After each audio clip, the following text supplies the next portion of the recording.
Alors, passons à l'actualité internationale avec une révélation de taille quand on sait les rapports que la France a entretenus avec l'Algérie entre l'année 1962, date de l'indépendance, et 1978. Rapport tendu.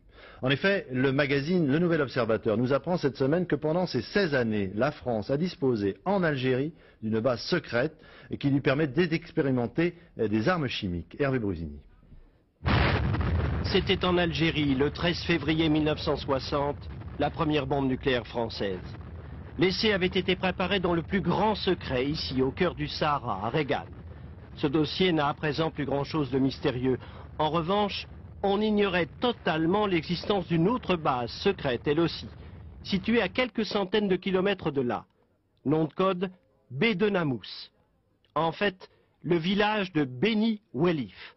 100 km de long sur 60 de large, spécialité, les essais d'armes chimiques. Tous les pays qui avaient une certaine évolution industrielle et scientifique s'efforçaient de mettre au point des types d'armes, et en particulier des armes incapacitantes, c'est-à-dire des armes qui, en quelque sorte, paralysent celui qui respire ou qui reçoit sur la peau le produit chimique en question. Alors pourquoi l'Algérie indépendante acceptait-elle des expérimentations sur son sol? Mais Bédenamous, c'est au Sahara.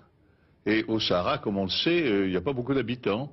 Et les expérimentations de la France à Bédenamous ne gênaient pas du tout l'Algérie.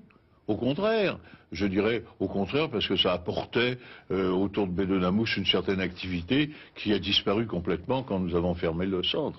En fait, la base de Bédenamous avait été prévue par une annexe secrète aux accords d'Évian en 62. Louis Jox, que l'on voit ici sur des images très officielles, en fut l'un des grands artisans. Le général de Gaulle voulait absolument que soit maintenu un polygone d'essai ultra secret. Son vœu fut exaucé jusqu'en 78.